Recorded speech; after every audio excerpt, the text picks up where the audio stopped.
Let us for a few moments concentrate on the divine form of Sri Ramakrishna and pray to him for peace and prosperity for the whole humanity. Shanti, Shanti, Hari Om, that's a peace, peace, peace be unto all. Om, Stapakaya Dharmasya Sarvadharmasvarupine Stapakaya Dharmasya Sarvadharmasvarupine Avatarvarishthaya Ramakrishna Te Namah. Asato ma sadgamaya tamaso ma jyotirgamaya mrityorma mritangamaya. Om Shanti Shanti Shanti. Let us offer our salutations to Sri Ramakrishna, the embodiment of all religions, who devoted his whole life for spreading the spiritual message to the humanity.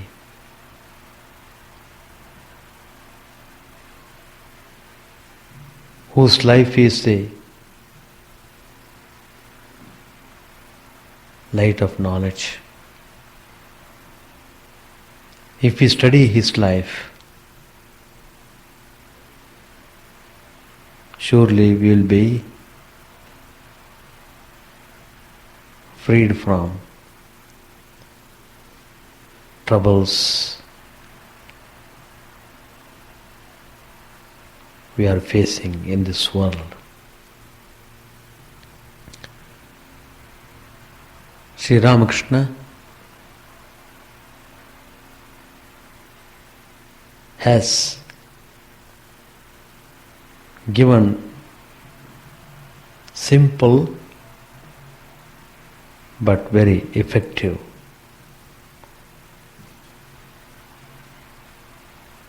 instructions to practice.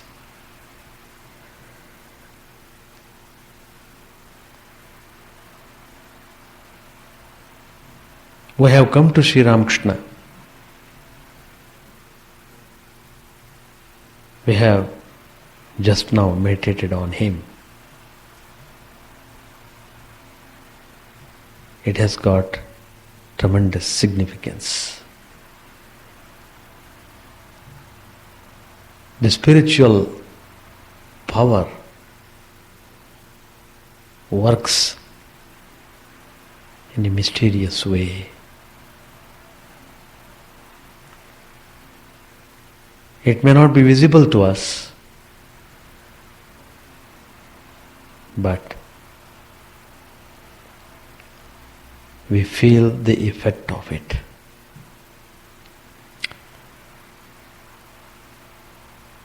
If we wholeheartedly pray to the Divine, even for a few moments, gives lot of peace.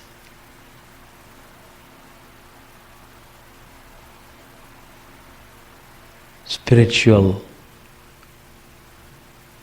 ideas, spiritual life have tremendous bearing on us.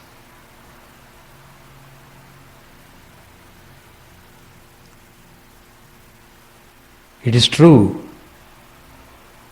as long as we are in this world,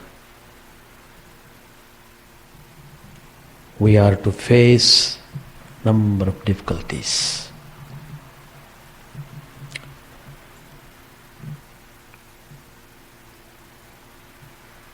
Nobody can escape from them. But we must know how to bear those difficulties and continue our spiritual journey.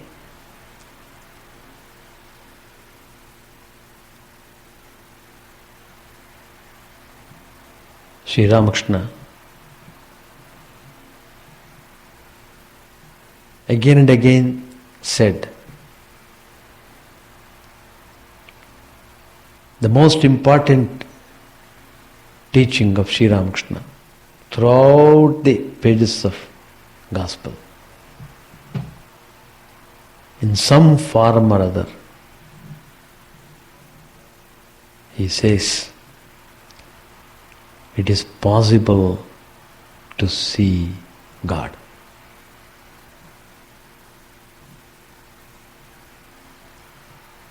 It is possible to see God. Straightforward, simple but forceful. Sri Ramakrishna, the personification of truth, he is telling, it is possible to see God.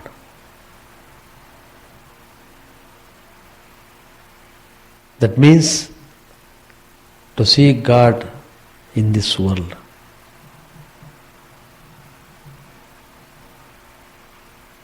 That is why it has got great significance. Suppose I say we can see God after death. It makes no sense. We don't know what will happen after death. Nobody knows. Nobody can definitely say where the soul has gone. Once the soul has left the body, the soul itself does not know what body he had before. Whether a male body, whether a female body, whether a human body, whether a demon body, or whether an animal body, whether a plant body, it doesn't remember anything. Once the body is cast off, all the adjuncts, what we call upadhis, connected with the body, are dropped away. In one way, the soul is free. It is out of the cage. We are imprisoned, as it were, in this body, in the senses. We helplessly watch things going on. Helplessly. We know it should not be, but it does. It goes that way. I know mind should not go this way, but mind runs that way.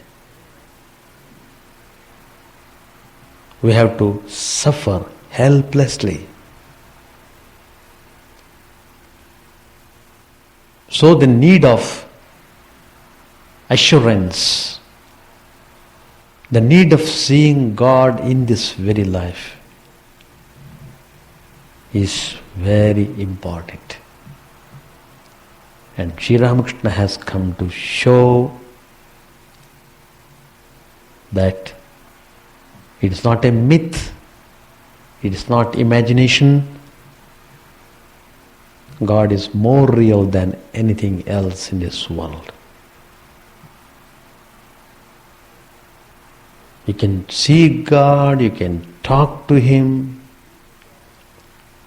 you can communicate with Him through all your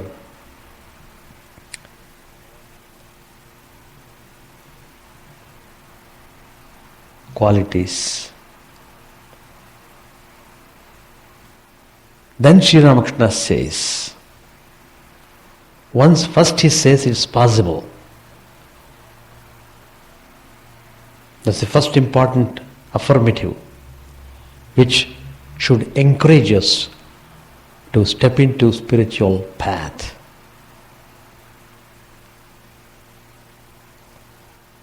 Then Sri Ramakrishna tells,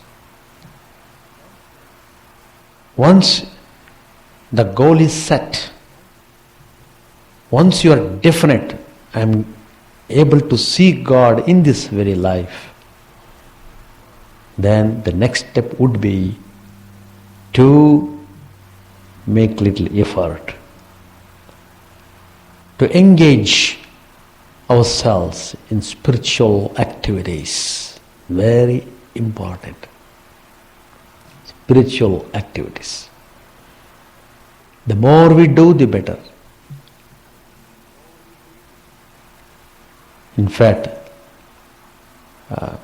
in this context, I am happy to recollect how we had a wonderful program in Ganges, Gayatri Mahayajna. Really, it was a remarkable event which was done according to Vedic tradition. At least some of the people have tried to live up to the standard, to follow the traditions, to undergo little discipline, not too severe, little discipline. What great joy it gives. What great impression it creates on the mind. Everybody is happy after the ceremony was over. It's a spiritual joy which is incomparable.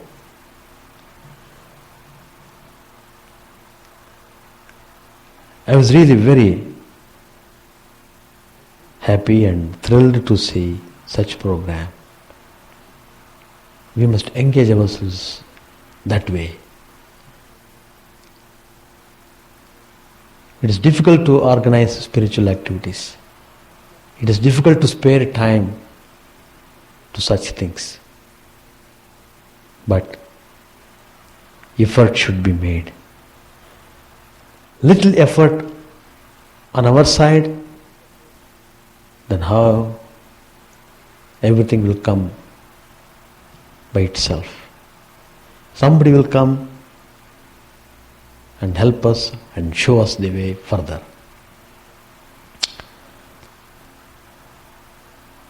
So when Sri Ramakrishna said like this, Master Mahashay, a remarkable householder devotee, where do we find such a person?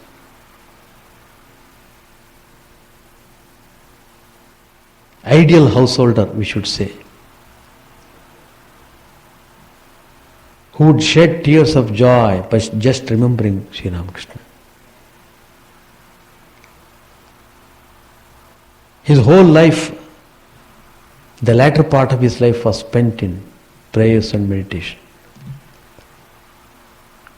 His whole life was in ecstasy. What he had to achieve, he got. What is God realization? He understood. He was face to face in front of God himself. He's talking to God himself. And for the first time he is realizing how God would be, how he behaves, how he loves, how he showers his grace upon everyone. That is why he is called Kripa Sindhu, ocean of grace. Kripa, ocean of grace. So Master Mahasaya thought, he was married, he had children, so a doubt crossed his mind. Is it possible to realize God? People may talk, we know the difficulty. Somebody else may tell many things, but the person who is at it knows how difficult it is. He admits. He says, I am a married man, I had children. Is it ever possible to see God, to experience that ecstasy, to get freedom, to get release from bondage? When the doubt crossed in his mind, Sri Ramakrishna just said, surely one can. Surely one can realize God. No matter what he is. Through the grace of God, it should be possible to see him. How beautifully the idea is given. Grace of God. But grace of God is a mysterious power. It works in a very subtle way. We have to be prepared to receive that grace. We must be very fortunate to be touched by the loving grace of God. God is near him who sees him inward with the eye of love.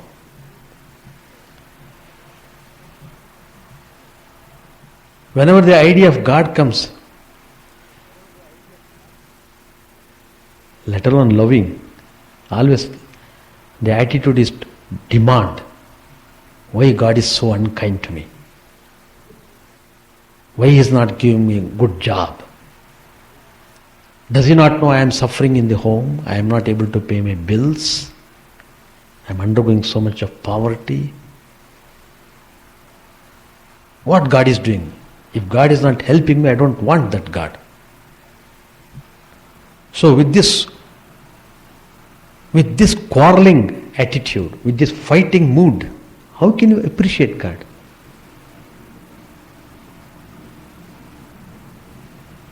You will never be able to understand Him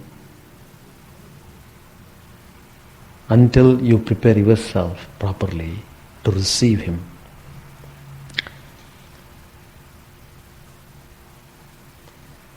God is very close to us. We feel His companionship only when we cherish proper love towards God.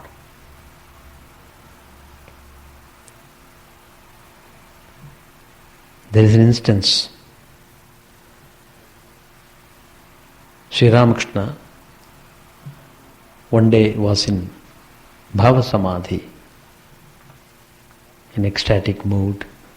He was totally absorbed in spiritual ideas. The mind was in a very high state, in a higher plane. He saw a vision. In that vision,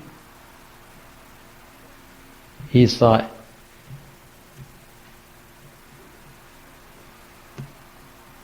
a tank, Haladar Pukur. One villager had gone there to fetch water. Sri Ramakrishna is observing him. What was he doing? He was removing the weeds which had covered the water completely. Then he was examining it now and again, taking it up in his hand.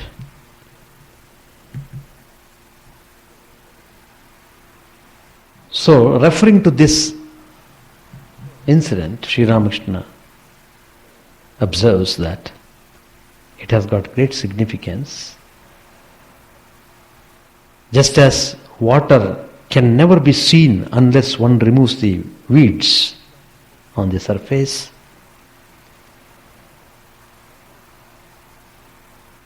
love of God and realization of God cannot be achieved if one does not make effort towards that end.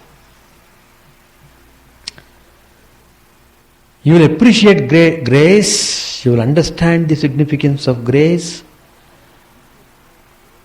You know how everything is going on by His grace.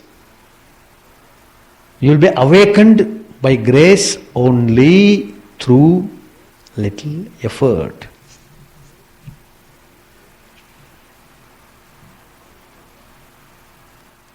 What is that effort?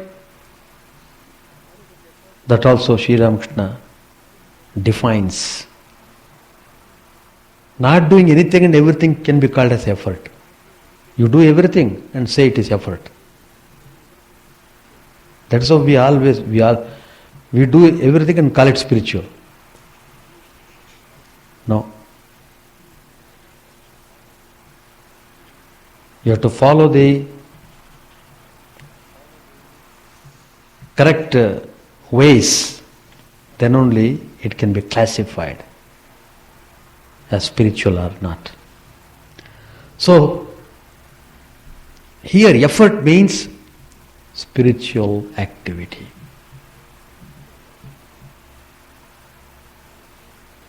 Not going and sitting in the laboratory for 12 hours, I did my effort. Karma yoga I did. One guest had come here about a few years back. Another guest also came with him. There were two guests staying with us. They came to me. One guest is introducing the another to me. Swamiji, he is a great karma yogi. First sentence. Then he is explaining further. Without my asking me. Swamiji, he is a great karma yogi. Early morning 6 o'clock he goes to the farm, he cultivates the whole land, comes back night. And he gets a bumper crop. And he sells the produce in the market and he is very happy. He calls that karma yoga. There is a tendency for us, call everything by whatever you want. It carries, that is why it has lost its meaning. Even the word God has lost its meaning, so to say. Because we have not given proper care and attention to the values. So here Sri Ramakrishna is specifying what is effort. It is repeating the name of God.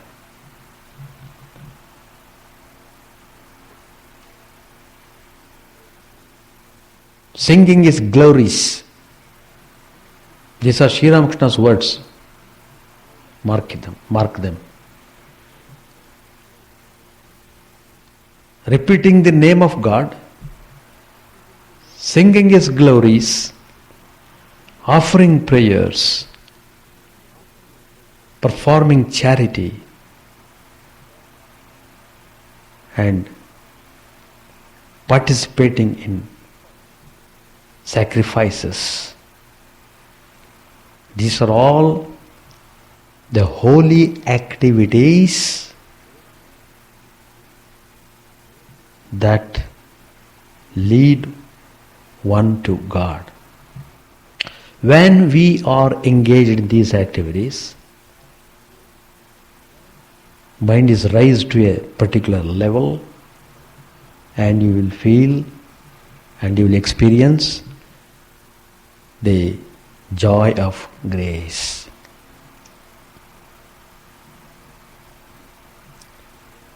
When we see the sun, we see it with the sun's own light. Is it not? Because sunlight is there, so we are able to see the sun. No other light is required for that.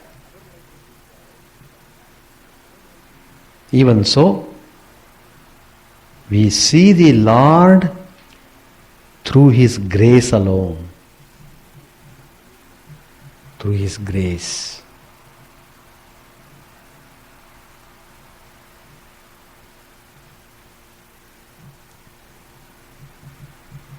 Once Sri Ramakrishna visited Keshav Chandra Sen. He was suffering from ailments. Who is free from suffering? Whether a spiritual man or a worldly man or this man or that man, everybody has to suffer. Suffering is a part of experience. Whether you like it or not, you have to have it. That's the beauty of it. If you must have it, then don't dislike it. To that extent you will be able to bear with and survive.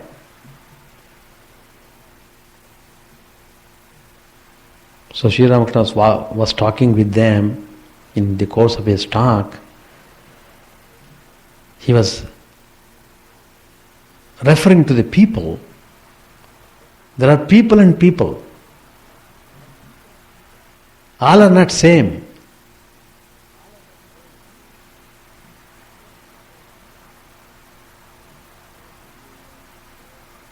There are people who are very active from the worldly point of view. In the midst of their intense worldly activities, they pray to God. And Sri Ramakrishna appreciates them. They are the heroes. The activities did not make them stop praying to God. They are striving for God realization while carrying heavy loads on their heads. Sri Ramakrishna calls them real heroes. The householders who are struggling very hard, who have come to spiritual path with all difficulties, they are able to come. They are able to sit in the class. They are able to make the mind sit for a few moments. Everything is done by Herculean effort. I know, it's not so easy. Even coming to the chapel, it requires a lot of planning. You have to drive, you have to make strong will. Sometimes you will, while coming, mind may change. Instead of coming to chapel, you may go somewhere. It happens. It's not easy to have that determination. So Sri Ramakrishna is appreciating, in spite of all these shortcomings, they are struggling. They are struggling. And God is ready to help them, to give them peace. It may be extremely difficult. Sri Ramakrishna admits that. He doesn't say it is very simple. He knows it is very difficult. But then Sri Ramakrishna makes a remark. Is there anything, however hard, that cannot be achieved through God's grace? His grace makes even the impossible possible. Then Sri Ramakrishna gives the example. If the lamp is brought into a room that has been dark 1,000 years, does it illumine the room little by little? The room is lighted all at once. So these reassuring words gladdened the hearts of Keshav and other householder devotees. So all that depression was just washed away by the spiritual power emanated from Sri Ramakrishna. He could just wash them away. All the people, they felt immensely peaceful. That feeling of peace itself is a grace. Otherwise you can't get peace. Very important quality that is required to experience the grace of God is that we should be honestly simple. The more simple, the more we come near to God. There is a devotee by name Ramchandra Dutt, a great household devotee. He could spend many days with Sri Ramakrishna, and he had heard Sri Ramakrishna's teachings many times.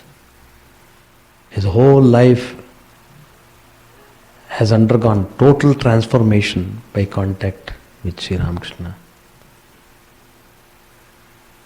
Towards the latter part of his life, his whole mind was on Sri Ramakrishna, nothing else.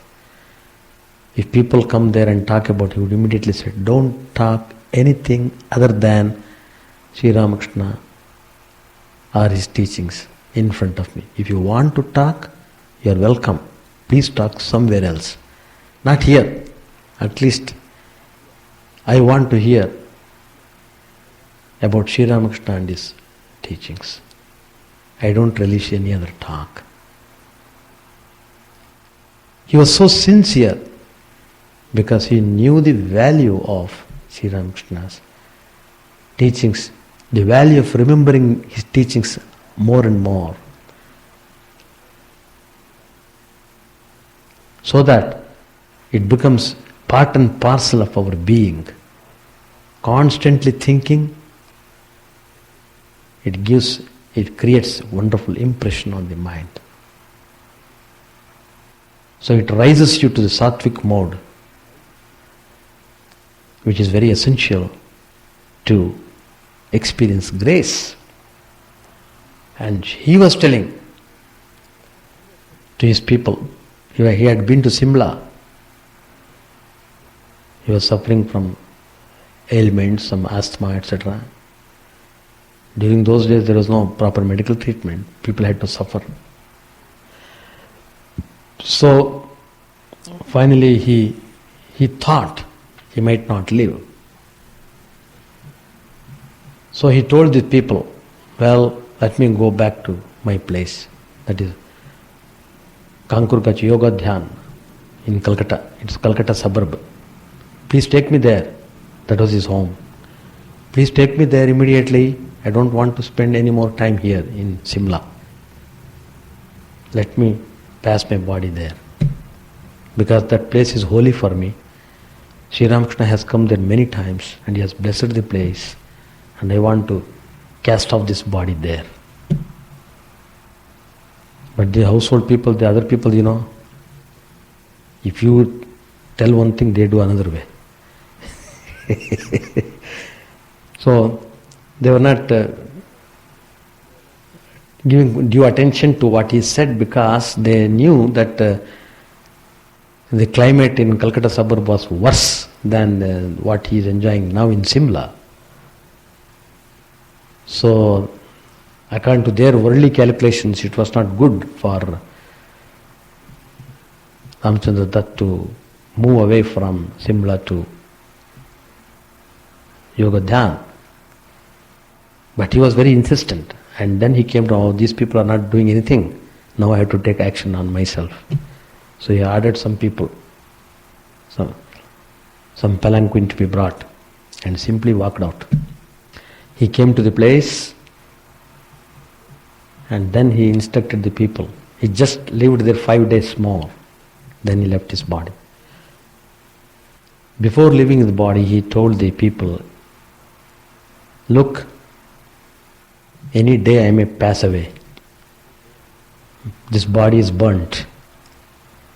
You collect the ashes. One casket of ash, you bury it at the entrance of the building. So whoever passes into the building must pass through that. So that he was very definite. The devotees of Sri Ramakrishna would come in large numbers to see the place, to be blessed by Sri Ramakrishna, because Sri Ramakrishna's relics he had kept. It is a very holy place. If you happen to go to Calcutta, you may please visit that place. It belongs to Ramakrishna Mission. So his idea was, let the dust of the feet of the devotees of Sri Ramakrishna be constantly pouring on my head. See that feeling. It was so humble. Became so humble, thorough. That simplicity, if we develop, you will immediately receive the grace of God. What is the meaning of receiving the grace of God? You will have the vision of God. You will know the truth and you will enjoy supreme peace. That is the value of grace. Another instance is there. One devotee, I think his name is Manmohan. One day he was walking through in the street, somebody was criticizing Sri Ramakrishna. You know, there are always people to criticize. Not knowing. Even if they know, they may not know properly. Anyway, when Manmohan came to know this, he became very angry, furious, and he began to scold that person severely. Look, if you talk any word more, I will teach you a lesson.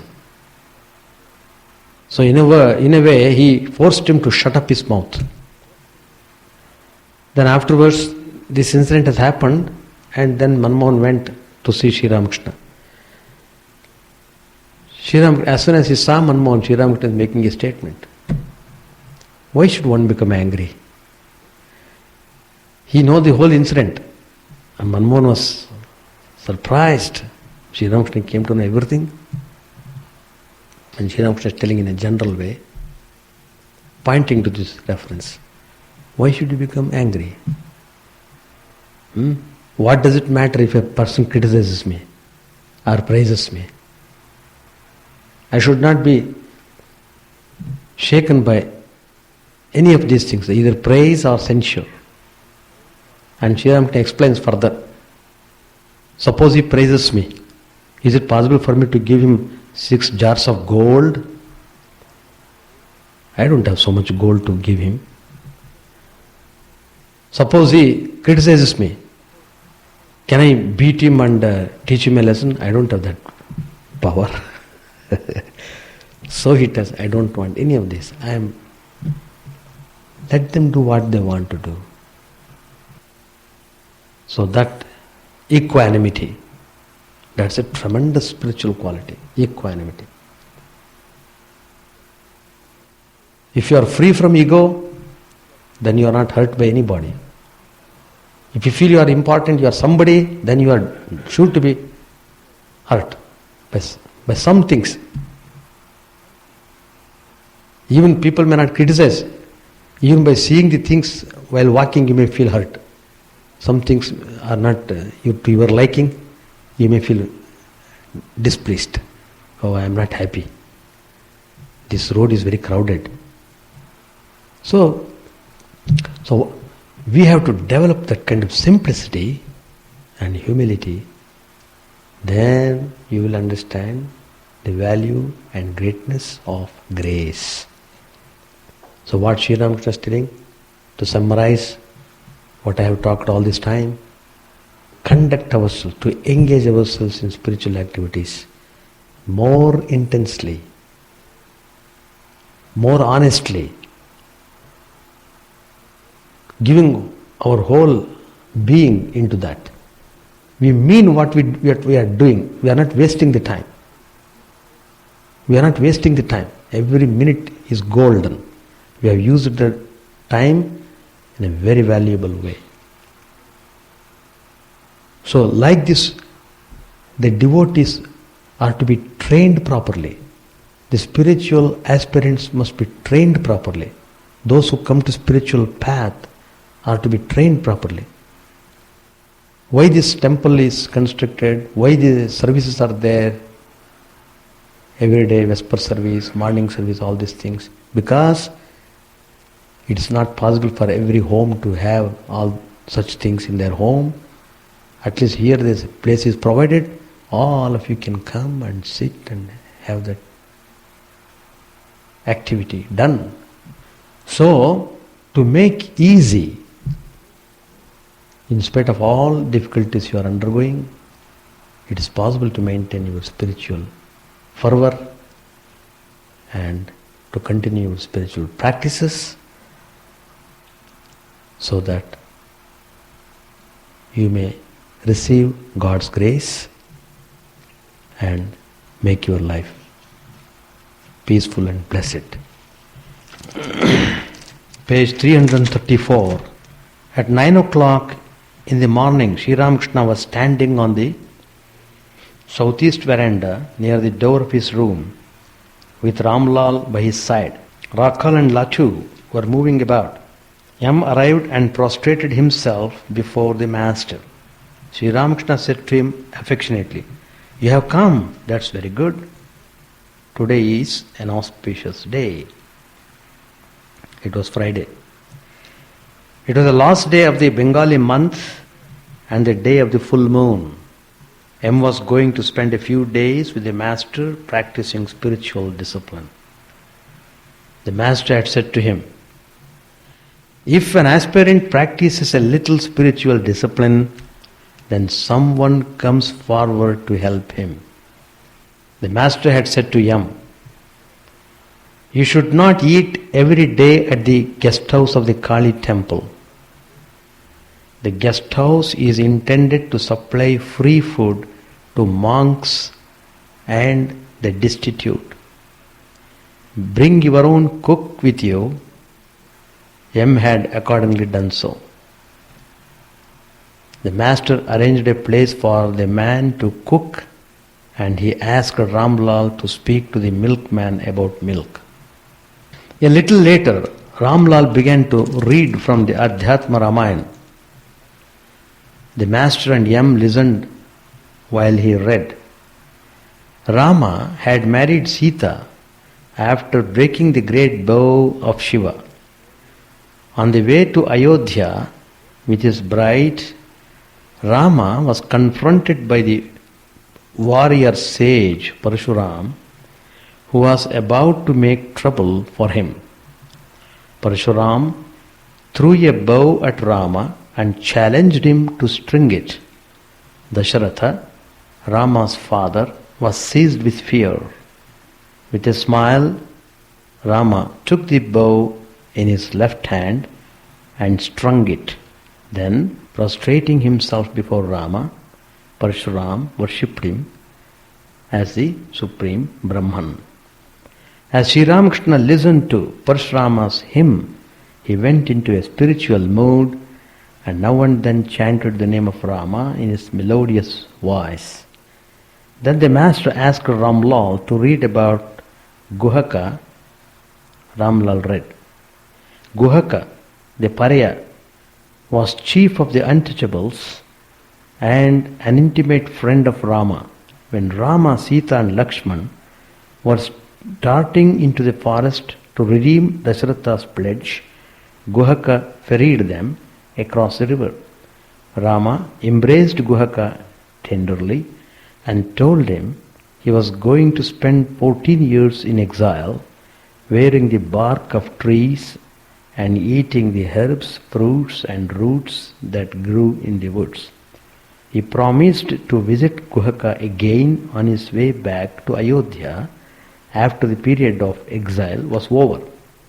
The Pariya king waited patiently, but when the 14th year had run out and Rama had not returned, Guhaka lighted a funeral pyre. He was on the point of entering it when Hanuman arrived as Rama's messenger, and a celestial chariot Rama and Sita soon appeared, and Guhaka's joy was unbounded. After the midday meal, Sri Ramakrishna lay down on his bed to rest. M was seated on the floor. Presently, Dr. Shyama and a few devotees arrived, The master sat upon the bed and began to converse with them. Master said, "It is by no means necessary for a man always to be engaged in his duties." People talk too much about duties, Sri Ramakrishna is telling here. Actions drop away when one realizes God, as a flower drops of itself when the fruit appears. He who has realized God no longer performs religious duties such as the Sandhya. In his case, the Sandhya merges in the Gayatri. When that happens, it is enough for a person to repeat just the Gayatri mantra. Then the Gayatri merges in Om. After that, one no longer chants even the Gayatri. It is enough then to chant simply Om. How long should a man practice such devotions as a Sandhya? As long as he does not feel a thrill in his body and shed tears of joy while repeating the name of Rama or of Hare. People worship God to win money or a lawsuit. That's not good. A devotee said, "We find that everyone strives after money. Even Keshab Sen married his daughter to a prince." Master said, Keshab's case is quite different. God provides everything for a genuine devotee, even without his making any effort. The son of a real king gets his monthly allowance.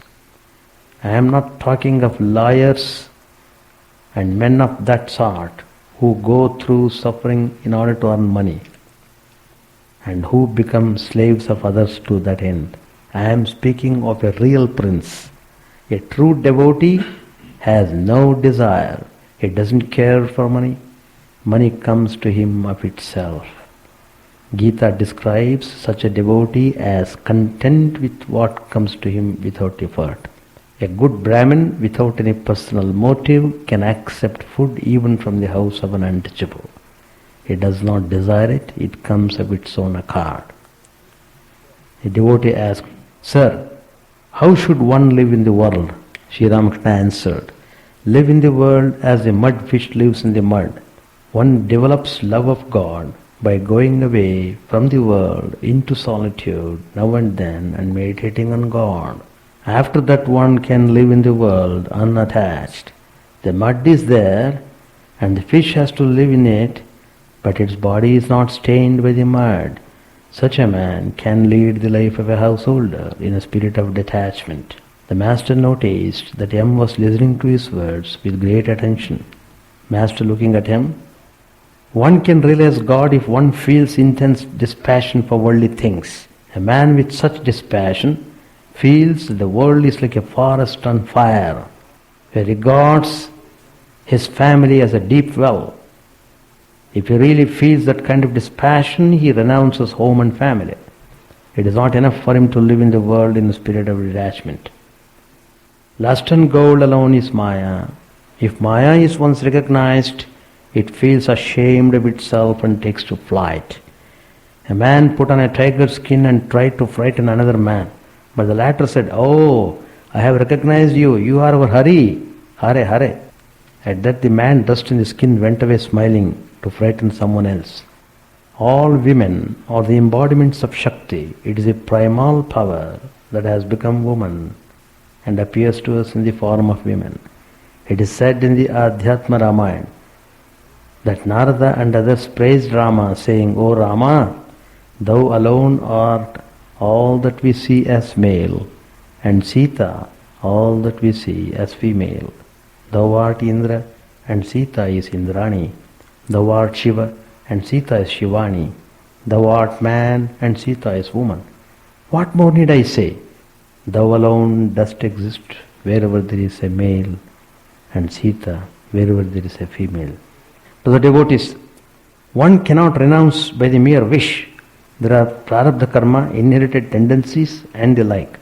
Once a yogi said to a king, "Live with me in the forest and think of God." The king replied, "That I can't very well do. I could live with you, but I still have the desire for enjoyment. If I live in this forest, perhaps I shall create a kingdom even here. I still have desires." Natabar Panja used to look after his own cows in this garden during his boyhood. He had many desires. Hence, he has established a castor oil factory and earned a great deal of money. He has a prosperous castor oil business at Alam Bazaar. We shall stop here. It is easy but difficult. That's the comment. Easy to hear, difficult to practice. It is true. I know. It is difficult because we are not practicing it. So it becomes easy when you start doing something. How to start doing something? You must develop interest in it. You must aspire for it. Without aspiration you can't do. You must aspire for learning something. Then you will feel joy to even make effort. At least I feel that way. Suppose I hear a good bhajan, immediately the desire comes to me. I must learn that bhajan.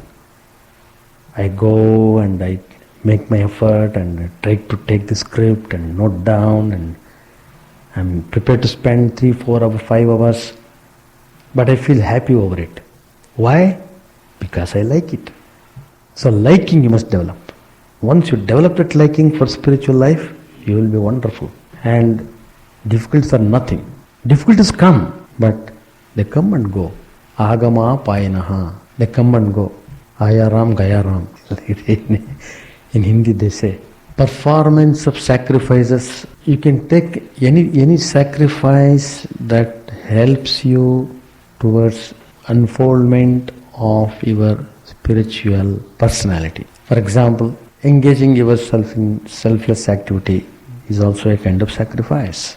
You are sacrificing your time for doing some service in the temple.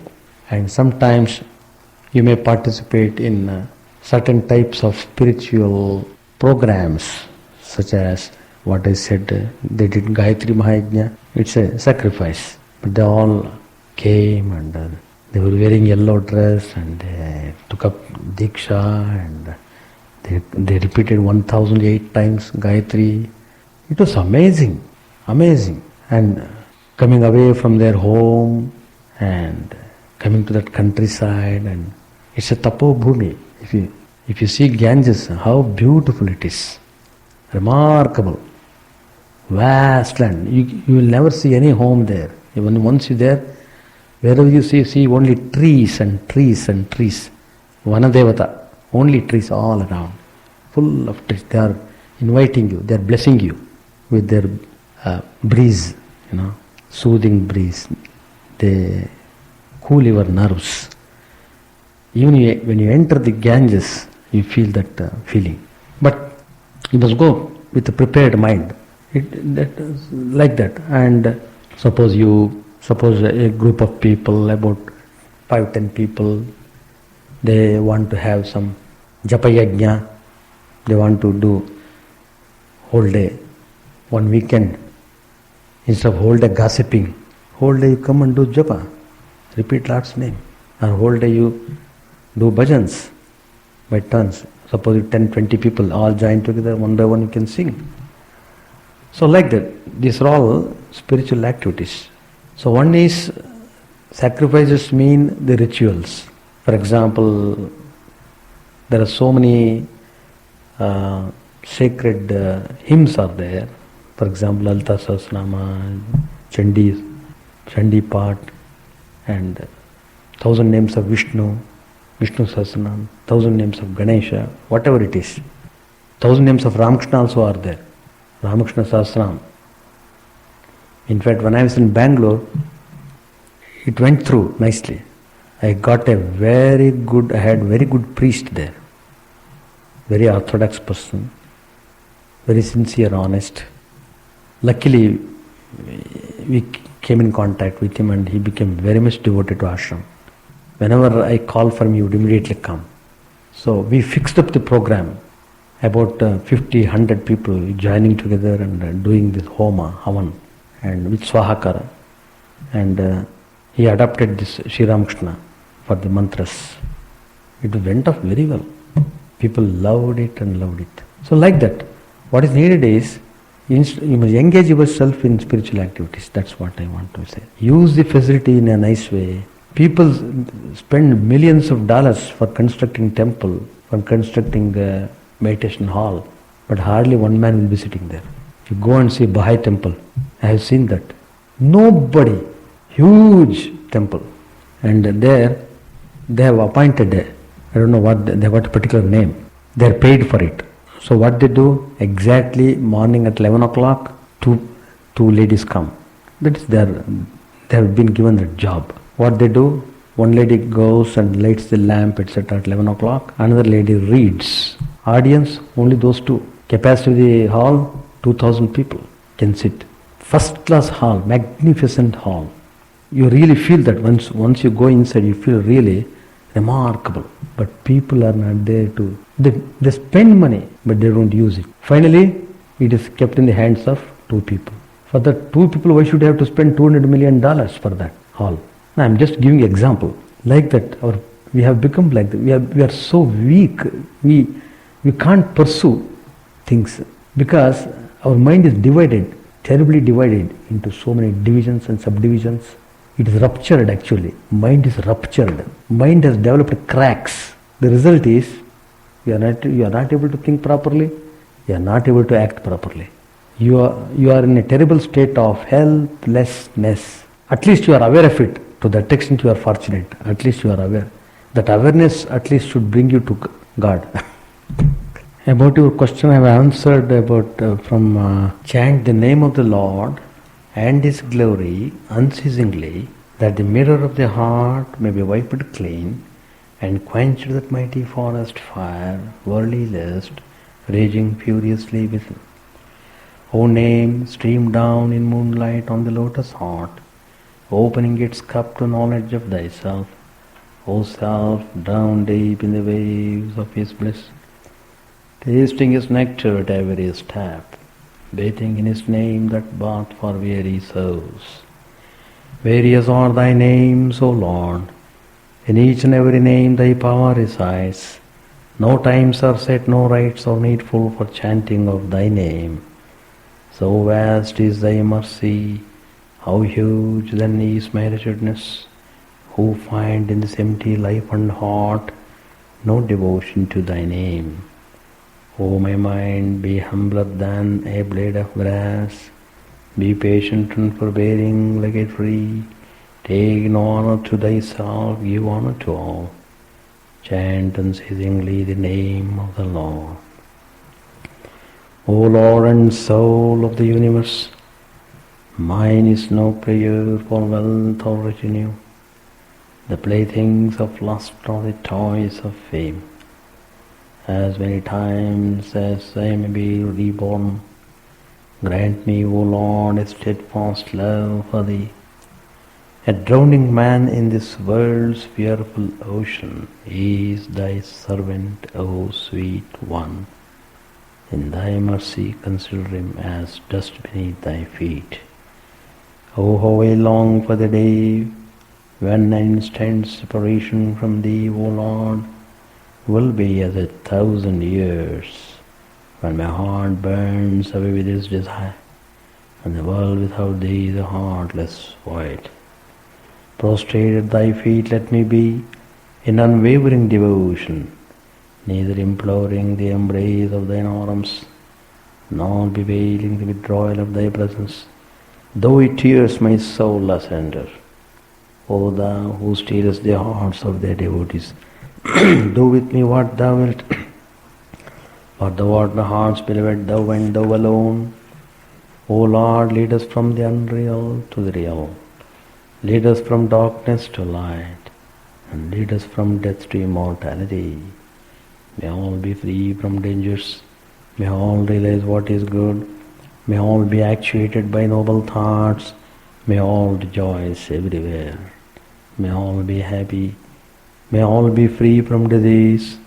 May all realize what is good. May none be subject to misery. May the wicked become virtuous. May the virtuous attain tranquility.